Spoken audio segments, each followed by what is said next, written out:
గత ప్రభుత్వం కాంగ్రెస్ ప్రభుత్వంలో సగం అమలు వచ్చింది, సగం అమలు వచ్చేటట్టు చేయండి. ప్రభుత్వానికి నేను గుడ్ మార్నింగ్ చెప్తున్నా. సగం అమలు రావాలి రైతులకు, నష్టపోతున్నారు. ఇది ఇప్పుడు మిషన్ అన్ని నడుతున్నాయి తాత, మరి మిషన్ ప్రాబ్లం బాగుంది. దానికి ఒక ఇన్ఛార్జ్ ఉండాలి. మిషన్ ఎప్పుడు పడితే ఖరాబ్ ఏ ప్రాబ్లం రాకుండా చూసుకొని ఒక పర్సన్ ఉండాలంటే ఇప్పుడు 4 మిషన్లు నడవాలి. ఒకటి ఖరాబ్ అయితే ఒకటి ఎంబడే మాకు అందియాలి. అట్లయితే అమలు మాత్రం సగం రావాలి మేడం. ఇది మీరు కొంచెం దయచేసి అర్థం చేసుకోవాలి. ప్రభుత్వం ఇప్పుడు 2 మిషన్లే నడుతున్నాయి, ఒకటి నడతలేదు. మిషన్లు కూడా 5 తెప్పిస్తారట. నెక్స్ట్ లారీలు అవైలబుల్ వస్తాయి. మొత్తం లారీలు ఇలా రాలేదు అనొద్దు. రోజు 2 లారీలు 3 లారీలు రావాలి. ఇవి సెలు కావాలి. ఓ సారు విన్నావా? ఇది కరెక్టే కానీ పడతాం కానీ లారీ రాకపోతే ఏం చేస్తాం?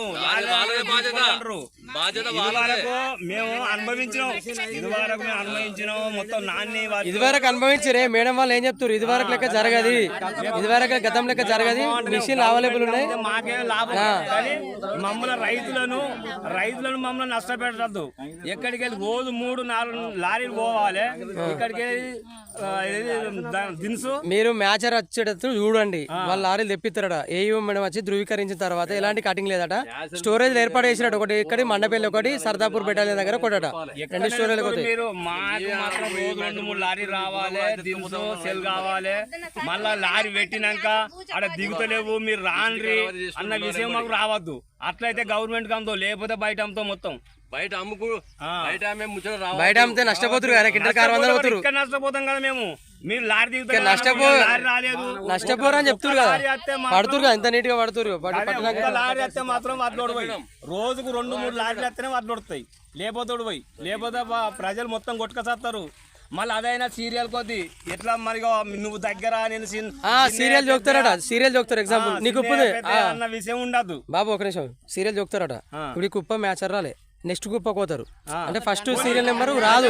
ఒకటి వినండి, అయితే ఫస్ట్ సీరియల్ రాదు, సెకండ్ సీరియల్ పోతారు. సెకండ్ సీరియల్ రాకపోతే థర్డ్ సీరియల్ పోతారు. అది ఆ విధంగా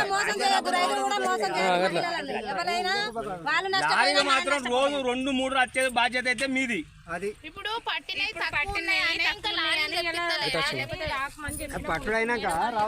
ఎంత నీట్ గా పడుతురు కదా. ఎలాంటి కటింగ్ పెట్టరు. ఏవి మేడం వచ్చి ధృవీకరణ పత్రం ఇచ్చిన తర్వాత డైరెక్ట్ ఈసారి కోల్డ్ స్టోరేజ్ పోతున్నాయి. మీకు గోదాం అటు పోతలేదు, మిల్లులలో పోతలేదు. మిల్లులో పోతే కటింగ్ ఉంటుంది, కోల్డ్ స్టోరేజ్ పోతుంది కాబట్టి కటింగ్ ఉండదు. వాళ్ళు ఇక్కడ చెప్తారు కదా, ఏవి మేడం వచ్చి ధృవీకరణ పత్రం ఇస్తాడా, ఇచ్చినాక డైరెక్ట్ వాటిలో పోతే ఎలాంటి కటింగ్ ఉండదు. నష్టపోకురి, కింటల్ 600 నష్టపోతున్నాం. అట్లా ఇంత నీట్ గా పడుతుంది. కటింగ్ అయితే వేస్ట్.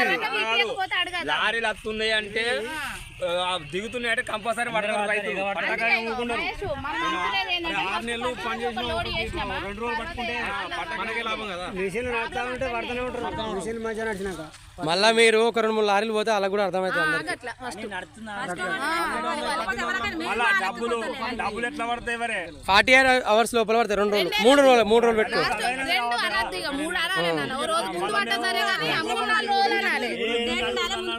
సండే వస్తుంది, అది వచ్చిన 2-3 రోజులు అనాలి ఖచ్చితంగా.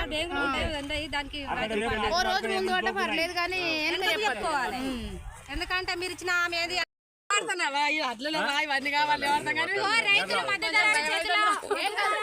ఇగో మీ సమస్యలు ఏమన్నా ఒకసారి చెప్పుర్రు. ఇప్పుడు ప్యాడ్ క్లీనర్ అయితే ఒక 3 వచ్చినాయి. ఇప్పుడు ఆ 3 రన్నింగ్ అవుతున్నాయా? అసలు ప్రాబ్లం ఎక్కడ వస్తుంది? ఓకే, అదొకటి. ఇప్పుడు మహిళలు అట్లుగా ఉంటారు, ఏమని చెప్పలేదు రైతులకు నమస్కారం. ఇప్పుడు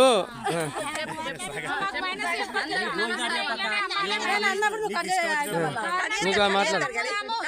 వినండి, గవర్నమెంట్ కి అమ్ముదాము, మనకి కావాల్సి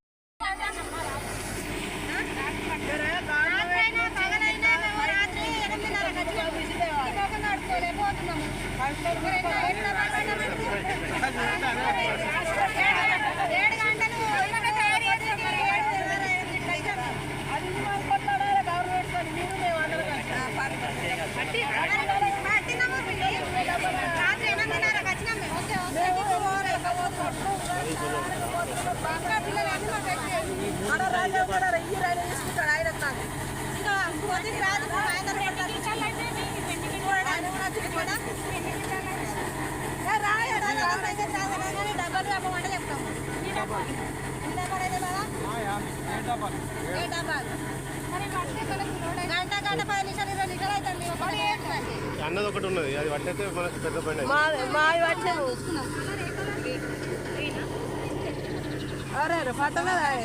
పట్టని మొత్తం తీసుకురా ఎడి దింపాను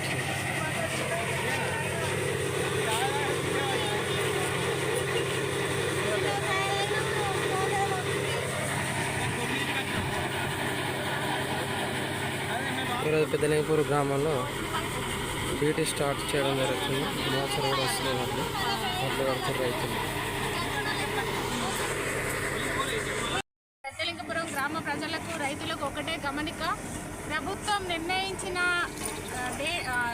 వాళ్ళ ఏదైతే నిర్ణయించిన రైతు మధ్య దళారీ చేతిలో బలి కాకుండా కానీ ఒక రేటు పెట్టారు. ఫిక్స్డ్ రేటు ఏ గ్రేడ్కు 20 రూపాయలు, కామను 23. ఖచ్చితంగా మీరు రైతు అనేది మధ్య దళారీ చేతిలో బలి కాకూడదండి. ఎందుకంటే వాళ్ళు 7,800 రూపాయలు ఒక క్వింటల్ తరపున లాస్ అవుతున్నారు. దయచేసి మేము ప్యాడ క్లీనర్లు కూడా రెడీ పెట్టాము. 4 కాదు 5 అయినా రెడీ పెడతాము. మీరు పట్టిన ధాన్యానికి మీకు ఒక కేజీ కూడా లాస్ కాకుండా ఉంటుంది. సంచి పెట్టి సంచి వేస్తాము.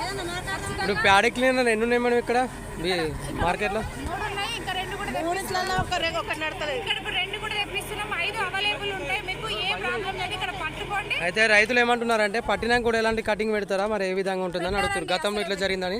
గతం లాగా కాదు, పట్టినాక మీకు సంచి వేటి సంచి తప్ప మీకు 1 కేజీ కూడా మీకు కటింగ్ పోదండి.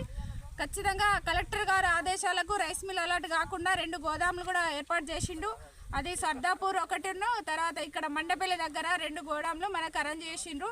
గోడంలకే వెళ్తాయి. మన ఏఓ మేడం సర్టిఫికేషన్ కావాలి. ఇల్లు తాళి పట్టింది, ఇప్పుడు పట్టింది కదా కుప్పకాడికి వచ్చి. అంటే ఇప్పుడు పట్టినాక ఏఓ మేడం వచ్చి ధృవీకరించిన తర్వాత, ధృవీకరణ పత్రం ఇచ్చిన తర్వాత వాళ్ళు ఎలాంటి కటింగ్ ఉన్నది? ఎలాంటి కటింగ్ ఉండదండి. మీరు మట్టిగా మధ్య దళారీ చేతిలో బలవుతున్నారు. రైతులకు ఒక క్వింటాలకు 500 నుంచి 600 నష్టపోతున్నారు మేడం రైతు దళాలకు అమ్మి. క్వింటాల్కు 500, 600, 700 కటింగ్ మీరు మోసపోతున్నారనే ప్రభుత్వము గవర్నమెంట్ మీకు మహిళా సంఘాలకి గతంలో ఫ్యాక్సీ వాళ్ళకి ఇచ్చారు. ఇప్పుడు మహిళా సంఘాలు ఎలాంటి అవినీతికి పాల్పడరని, మంచి నాణ్యమైన ధాన్యం ఉంటారని ప్రభుత్వం వాళ్ళ చేతి మీద భారం పెట్టింది. కాబట్టి పాపం వాళ్ళు ముందుకు వచ్చారు. మహిళలకు మీరు రైతులు మీకోసం వాళ్ళు వచ్చారు, వాళ్ళ కోసం కాదండి, మీకోసం వాళ్ళు వచ్చారు. వచ్చినప్పుడు మీకోసం రైతు దగ్గరకు వచ్చినప్పుడు దళారీ చూడండి, మేము ఉన్నామని ఇప్పుడు మీకు ఆయన కొంచెం మీకు మేలు జరిగేటట్టు అవుతుంది. మేమే బంద్ చేస్తే ఇంకా వాళ్ళు అవినీతికి దారి తీస్తారు. మీరు గుర్తుపెట్టుకోండి, వచ్చే సంవత్సరం సెంటర్ నడిపియాలన్నా, ఇప్పుడు వానాకాలం సెంటర్ నడిపియాలన్నా దీన్ని దృష్టిలో పెట్టుకొని మేము నడిపిస్తాము. ఖచ్చితంగా మహిళలు కోఆపరేషన్ చేయండి. మీకు మహిళలు కోఆపరేషన్ చేయడానికే వచ్చారు. మంచి రేటు ఇప్పుడు 6 నెలల దాకా మీరు కష్టపడుతున్నారు. జస్ట్ 6 రోజులు ఆగబోతున్నారండి. మీరు మేము కొన్న వెంబడ వారం రోజుల లోపే మీకు పేమెంట్ వస్తుంది. 2 days లోనే మీకు పేమెంట్ వస్తుంది. 48 hours లో మీకు పేమెంట్ వస్తుంది. దళారీ చేతిలో నెల రోజులు రాకుండా మీకు నో ప్రాబ్లం. అంటే వెనుక ఏం పోతుందో తెలుస్తలేదు, ముందట ఇది జరుగుతుందనే చూస్తున్నారు కానీ వెనుక ఏం జరుగుతుందో చూస్తలేరు. ఖచ్చితంగా మీరు ఈ రేటు అనుగుణంగానే మంచి లబ్ధి పొందాలని కోరుతున్నాను పెద్దలింగపురం గ్రామ ప్రజలకు. మన మండలంలో ఏ గ్రామం కూడా దళారీ వ్యవస్థలో బలి కావట్లేదు, ఓన్లీ పెద్దలింగపురమే బలి అవుతున్నారు. దయచేసి మీరు అర్థం చేసుకోండి, మీకోసమే మేము ఉన్నాం. Thank you.